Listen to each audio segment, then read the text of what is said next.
This is an equilibrium question, but focused more on a Year 13 topic, KP, for the bulk of what we're going to be taking a look at. It does also include a Year 12 friendly 6 marker though. It's 14 marks in total, 3 sections, so have a go at A, B and C, pausing as you go and then review. Here's part A, part B, and finally part C. So let's go back to A and look at the 6 marker. You're given figure 1 and figure 2, which relates to how you're going to have a change of yield when we are considering changes to temperature and pressure. You are going to need to give the optimum conditions for industrial conversion. And before we take a look at what they are, let's look at what's the relatively standard breakdown for how the 6 marker will be assessed on whether you're a level 3, a level 2 or a level 1. So there's 3 stages. You need all 3 stages virtually complete to get to level 3. And let's look at what the 3 stages are. In the first instance, it's deductions from the graph, recognising that in figure 1, as temperature increases, the yield increases, but also recognising from there that it will eventually stop, that it levels off. Now we can also consider that the yield decreases as the pressure increases. So that's taking the information from figure 2, and we're done with stage 1 of our answer. If we move on to stage 2, that's choosing the optimum temperature. And what we can see is that higher temperature will have higher energy costs. We know there's going to be more fuel use.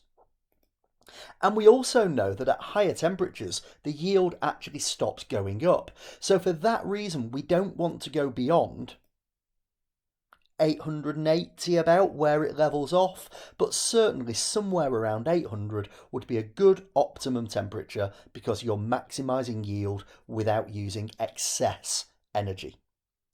And then finally, we want to know the optimum pressure. And for the optimum pressure, we're recognising that if we take our pressure too low, the reaction might be too slow. So we need a compromise. So to choose our optimum pressure, we're going to go for where the yield is highest. So anywhere from 1,000 to 2,000 would get the mark.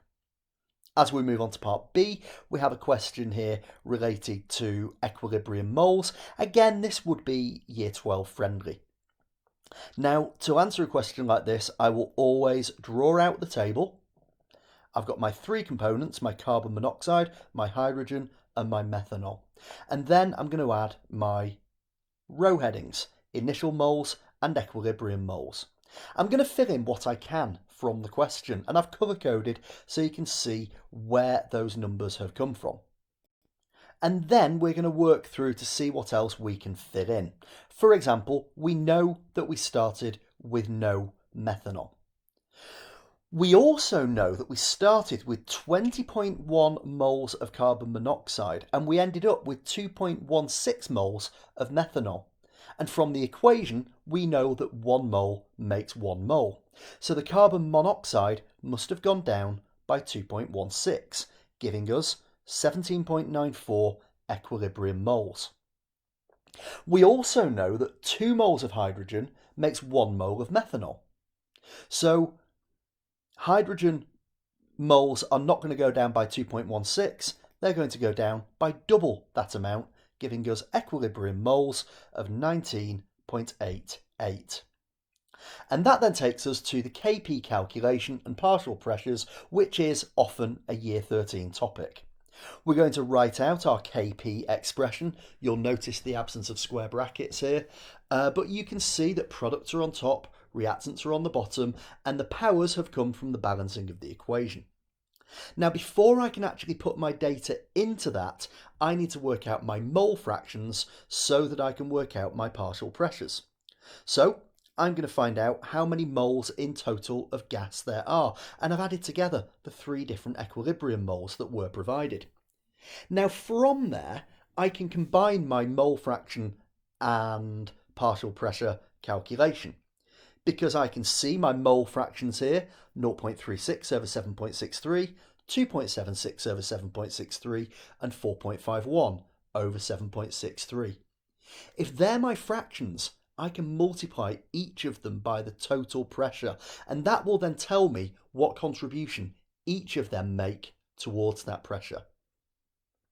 And that takes us to these values: 29.7 kilopascals, 228 kilopascals, and 372 kilopascals. I can then put those in to my Kp expression, and that will take me to my Kp value. Now, I haven't quite finished because I need the units as well.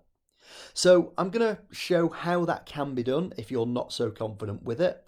I simply substitute the units in to the expression. So I have kilopascals divided by kilopascals times kilopascals squared. I can cancel out a kilopascals on the top and the bottom, which leaves me with 1 over kilopascals squared, which in standard form is kilopascals to the -2.